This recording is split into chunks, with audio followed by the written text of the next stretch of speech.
Hi hello வணக்கம் நண்பா. நான் உங்கள் ரிஹான்.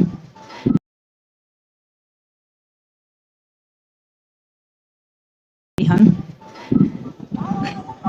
நம்ம சோஷியல் மீடியா பொறுத்த வரைக்கும் நிறைய தர்மத்துக்கு எதிரான தீய சக்திகள் அதிகமாயிட்டாங்க. நான் ஏன் அப்படி சொல்றேன்னு சொல்லிட்டு உங்களுக்கு நல்லா தெரியும்.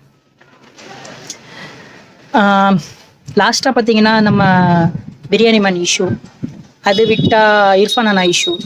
அவங்க பிரியாணி மேன் வந்து இர்ஃபான் அண்ணாவை பற்றி தப்பாக பேசுறது, இல்லை அந்த டைலர் அக்காவை பற்றி தப்பாக பேசுறது, இதுக்கு நாங்கள் ஜட்ஜ்மெண்ட் பண்ணுறோம்னு சொல்லிட்டு சில பேர் யூடியூபர்ஸ்லாம் பார்த்தீங்கன்னா நாங்கள் ஒரு பெரிய ஆளுங்கன்னு சொல்லிட்டு பிரியாணி மேன் பற்றியோ, இல்லை நம்ம டைலர் அக்காவை பற்றியோ, இல்லை நம்ம இர்ஃபான் அண்ணாவை பற்றியோ வந்து சொல்கிறது. ஸோ இதுக்கெல்லாம் காரணம் யாருன்னா நம்ம தான், நம்ம யூடியூபர்ஸ் தான் காரணம்.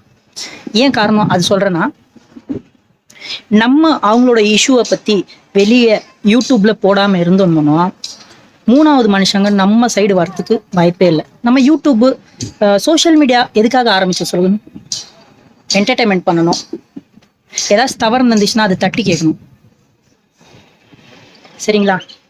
சோஷியல் மீடியா மூலமாக நல்லது நிறைய பண்ணலாம்.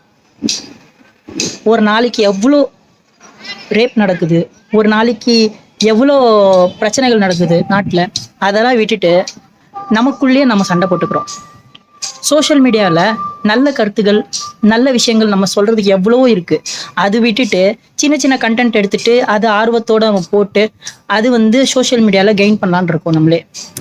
ஸோ நமக்குள்ளே நடக்கிற பிரச்சனை நம்ம வெளியில் சொல்லக்கூடாது. ஸோ சோஷியல் மீடியா பொறுத்த வரைக்கும் நம்ம வந்து நல்லது மட்டும்தான் சொல்லிக் கொடுக்கணும்.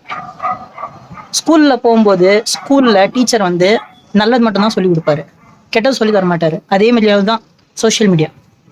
சோஷியல் மீடியா எது காட்டுதோ அதுதான் மக்கள் வரைக்கும் ரீச் ஆகும், மக்கள் மனசில் பதியும். அதை விட்டுட்டு நம்ம தவறான கருத்துக்கள், தவறான விஷயங்கள் பகிர்றது முதல்ல நிறுத்தணும். இதனால தான் சொல்கிறேன்னா, சோஷியல் மீடியாவில் நல்ல விஷயங்கள் மட்டும் பகிர்னா நல்லாயிருக்கும். ஸோ யாரோட தனிப்பட்ட விஷயத்தையோ, யாரோட தனிப்பட்ட ப்ராப்ளமையோ சோஷியல் மீடியாவில் கண்டென்ட்டாக யூஸ் பண்ணாதீங்க. அவங்கவுங்க ப்ராப்ளம் அவங்கவுங்க சால்வ் பண்ணிக்க தெரியும். அவங்க ப்ராப்ளம் பண்ணுறாங்கன்னா ப்ராப்ளம் பண்ணிட்டு போட்டோம். அவங்க ஜெயிலுக்கு போகிறாங்களா ஜெயிலுக்கு போட்டோம். ஸ்டார்டிங்கில் வாசனை நான் பண்ணீங்க, இப்போ பிரியாணி மேனு, அப்புறம் எத்தனை பேர் பண்ணிட்டு இருப்பீங்க? முதல்ல விஷயம் புரிச்சுங்க. இவங்க எல்லார பற்றியும் நம்ம பேசுகிறதால அவங்க ட்ரெண்டிங்கில் தான் போவாங்க, சரிங்களா? அவங்க கீழே விழுந்துருவாங்கன்னு நினச்சிடாதீங்க. அவங்க எல்லாருமே ட்ரெண்டிங்கில் தான் போவாங்க.